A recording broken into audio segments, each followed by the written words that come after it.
Hello guys, welcome back to our YouTube channel. तो देखिए, मैं आपका दोस्त अभय आज आप लोगों के साथ लेकर आया हूं वीडियो, जिसमें आज हम देखने वाले हैं जो हम कर रहे थे कंपनी लॉ की यूनिट नंबर 2।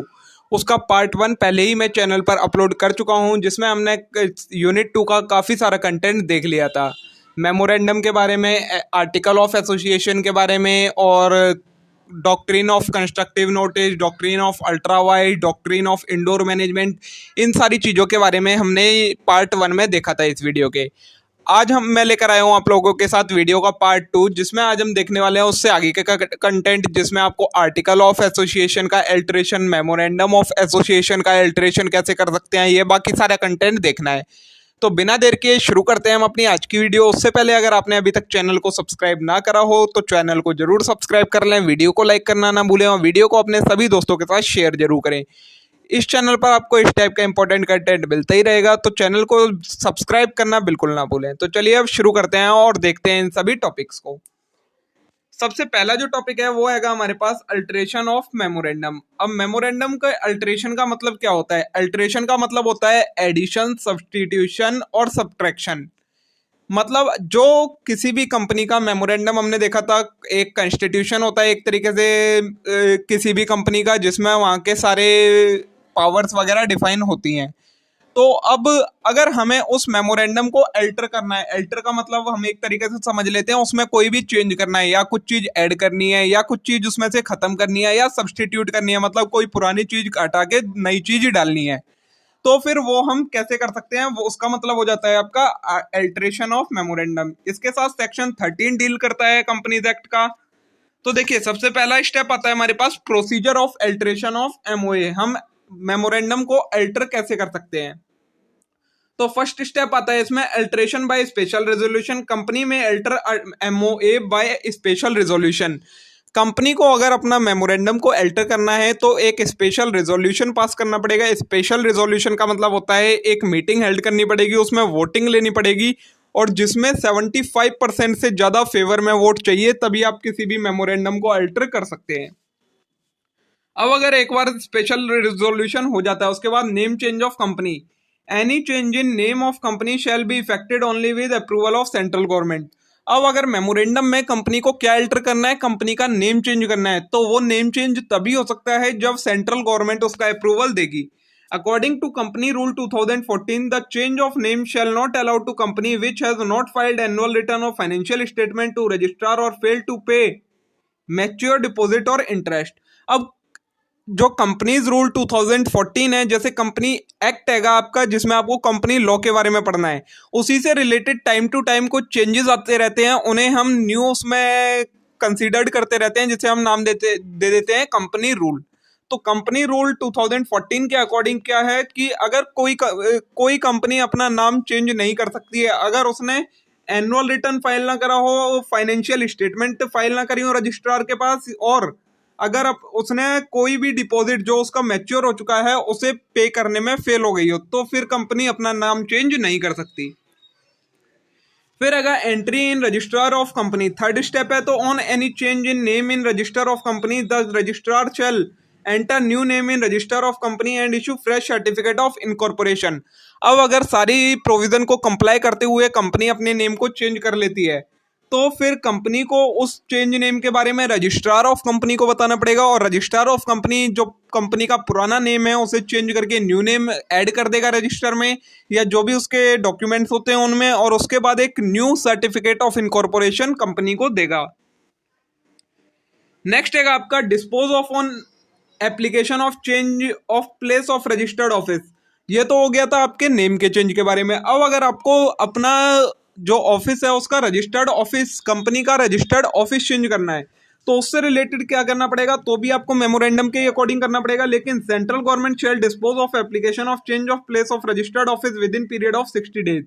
अगर आपको अपने ऑफिस का रजिस्टर्ड ऑफिस चेंज करना है कंपनी का, तो उसके लिए आपको सेंट्रल गवर्नमेंट को एप्लीकेशन देनी पड़ेगी, और सेंट्रल गवर्नमेंट उस एप्लीकेशन के रिस्पॉन्स में आपको 60 दिन के अंदर अंदर एक आपके फीडबैक, मतलब एक तरीके से उसका रिस्पॉन्स करेगी। 60 दिन के अंदर अंदर सेंट्रल गवर्नमेंट को भी रिस्पॉन्स करना ही होगा।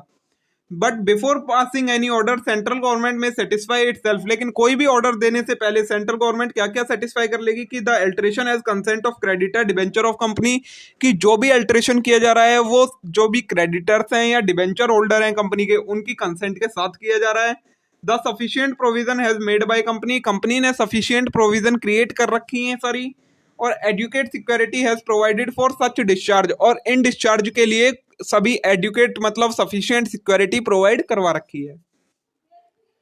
नेक्स्ट है फाइलिंग विद रजिस्ट्रार, ये नेक्स्ट स्टेप है। A company shall in relation to any alteration of its MOA file with registrar special resolution file by company और approval of central government if any alteration involve change in name.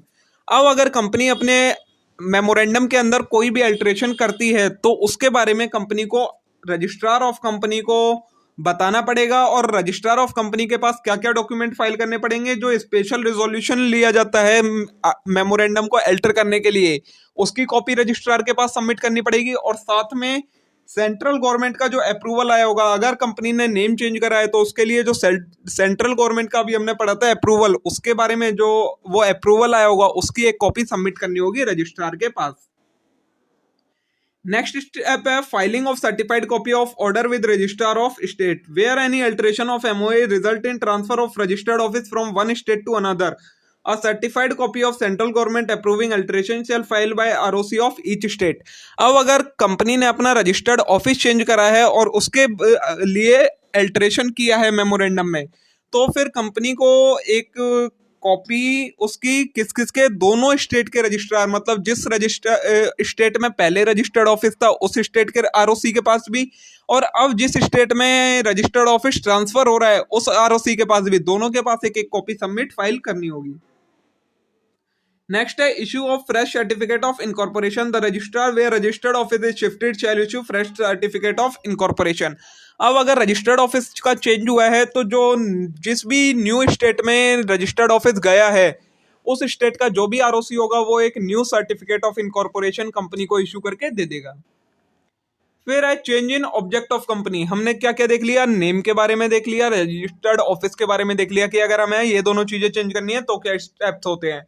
अब है अगर object change करना है, object का मतलब होता है जिस पर्पस के लिए कंपनी बनी थी, अब कंपनी को वो पर्पस ही चेंज करना है। तो a company which raise money from public through prospectus and still have unutilised amount out of money so raised shall not change its object for which it raised money unless special resolution has passed by company।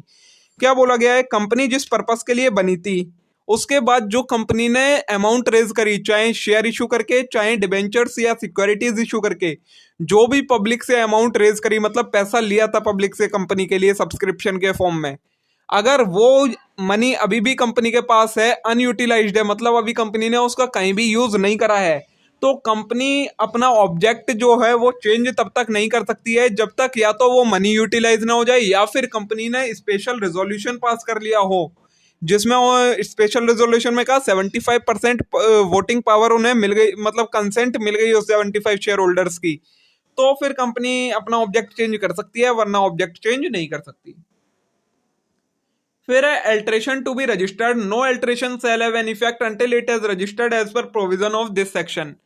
कोई भी alteration legal नहीं तभी होगा जब वो registered होगा ROC के पास। अगर कोई अल्टरेशन ऐसा है जिसे आपने आरओसी के पास सबमिट नहीं करा है तो वो अल्टरेशन लीगल नहीं माना जाएगा। नेक्स्ट है only member have right to participate in divisible profit of company. Any alteration in MOA of company limited by guarantee and not having share capital intended to give any right to participate in divisible profit which is not a member shall be void। अगर कोई भी ऐसी company है जो कि limited by है guarantee, मतलब जिसके पास शेयर कैपिटल नहीं है, और वो किसी ऐसे पर्सन को डिविजिबल प्रॉफिट मतलब जो प्रॉफिट होता है कंपनी का उसमें शेयर दे रही है कि कोई ऐसा पर्सन जो कि कंपनी का मेंबर नहीं है, तो फिर ये वाला अगर कोई अल्टरेशन ऐसा कंपनी कर रही है तो फिर वो अल्टरेशन वॉइड कहलाएगा, वो अल्टरेशन लीगल नहीं होगा। ये हो गए आपके प्रोसीजर क्या क्या होता है अल्टरेशन का। अब नेक्स्ट जो सेकंड पार्ट हैगा वो हैगा alteration noted in every copy. इसका मतलब क्या है, every alteration made in MOA और AOA shall noted in every copy of MOA and OA. If company made any default the company and every officer shall be liable for penalty 1000 rupees for every copy of MOA and AOA. क्या बोला गया है, अगर company कोई भी चाहे memorandum के अंदर चाहे आर्टिकल के अंदर कोई भी अल्टरेशन कर रही है, तो जितनी भी कॉपीज मेमोरेंडम और आर्टिकल की डिस्ट्रीब्यूट कर रखी हैं या जहां जहां पुरानी कॉपीज अवेलेबल हैं मेमोरेंडम और आर्टिकल की, मतलब जहां जहां वो अवेलेबल है, उन सभी में चेंज करना होगा उस अल्टरेशन के बारे में कि हाँ हमने ये अल्टर किया है। अगर कोई कंपनी ऐसा करने में फेल हो जाती है तो जो भी कंपनी है वो और जो भी ऑफिसर एंड डिफॉल्ट में वो सभी 1000 रुपीज पेनल्टी के लिए लाइबल होंगे फॉर एवरी कॉपी। जितनी कॉपीज में वो अल्टरेशन करना भूल गए होंगे उन सभी कॉपीज के लिए 1000 पर कॉपी के हिसाब से एवरी ऑफिसर इन डिफॉल्ट और कंपनी दोनों लोग लाइबल होंगे। ये हो गया आपका मेमोरेंडम के अल्टरेशन के बारे में। अब नेक्स्ट है आपका alteration of article of association. जो आर्टिकल ऑफ एसोसिएशन है उसका अल्टरेशन कैसे होता है, तो आर्टिकल ऑफ एसोसिएशन में क्या होता है, आपका इंटरनल मैनेजमेंट से रिलेटेड रूल्स एंड रेगुलेशंस होते हैं, वो कहलाता है आपका आर्टिकल ऑफ एसोसिएशन। अब section 14 of companies act vest company with the power to alter और add its article of association which as follows.